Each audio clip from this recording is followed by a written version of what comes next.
ಕೊಡ್ಲಿಲ್ಲ. Last time ಎಲ್ಲ ನಮಗೆ ಪರ್ಮಿಷನ್ ಕೊಟ್ಟಿದ್ರಿ ತಾನೆ. ಏನು ನಮ್ಗೆ ದರ್ಗಾ ಸರ್ಕಲ್ ಪಾಕಿಸ್ತಾನದಾಗ ಇದೆ. ನಾವು ನಮ್ಮ ದೇಶದ ಬಾವುಟನ ನಾವು ಎತ್ತಿ ಸಾರೋದಕ್ಕೆ ಯಾಕೆ ನೀವು ಪರ್ಮಿಷನ್ ಕೊಡ್ಬೇಕು ಹೇಳ್ರಿ?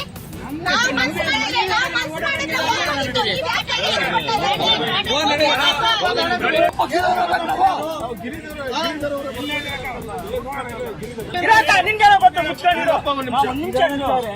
ನಾವು ಎಷ್ಟು ಮಾತಾಡ್ತೀವಿ ಅಂತ ಹೇಳಿ ಮಾತಾಡ್ತೀವಿ. 2-3 ಸಲ ಹೋಗಿದ್ದೀವಿ. ಡಿಎಸ್ಪಿ ಹತ್ರ ಮಾತಾಡಿದಾಗ ಫಸ್ಟ್ ನಾನು ಪರ್ಮಿಷನ್ ಏನು ಕೇಳಿದೆ ಅಂದ್ರೆ ಶಿರಾ IB ವೃತ್ತ, ಅಂಬೇಡ್ಕರ್ ವೃತ್ತದಿಂದ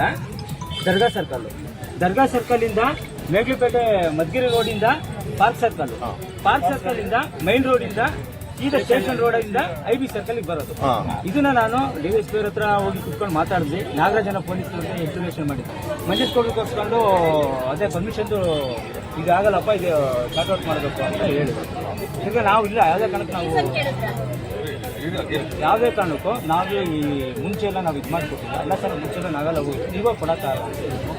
ಈ ವಿಷಯನ ನಿನ್ನೆ ಪೂರ್ವಭಾವಿ ಸಭೆ ಕರೆದಿದ್ವಿ. ಎಲ್ಲರಿಗೂ ಫೋನ್ ಮಾಡಿ ಮೋರ್ಚಾ ಅಧ್ಯಕ್ಷಗಳನ್ನ ಕರೆದ್ಬಿಟ್ಟು ಈ ವಿಷಯನ ಎಲ್ಲರಿಗೂ ತಿಳಿಸಿದ್ವಿ. ನಮ್ಮ ಪಾರ್ಟಿ ಪದಾಧಿಕಾರಿ ನಿಮಗೂ ಫೋನ್ ಮಾಡಿ ಬಂದಿಲ್ಲ. ಕೆಲವರು ಬಂದಿದ್ರೆ ನೆನ್ನೆ ಕ್ಲಿಯರಿಟಿ ಗೊತ್ತಾಗೋದು ಏನೇನಾಗಿದೆ. ಯಾರ ನಿನ್ನೆ ಇನ್ಫಾರ್ಮೇಶನ್ ಇದ್ದಿದ್ರೆ ಕರ್ಕೊಂಡು ಅವ್ರನ್ನ ಜವಾಬ್ದಾರಿ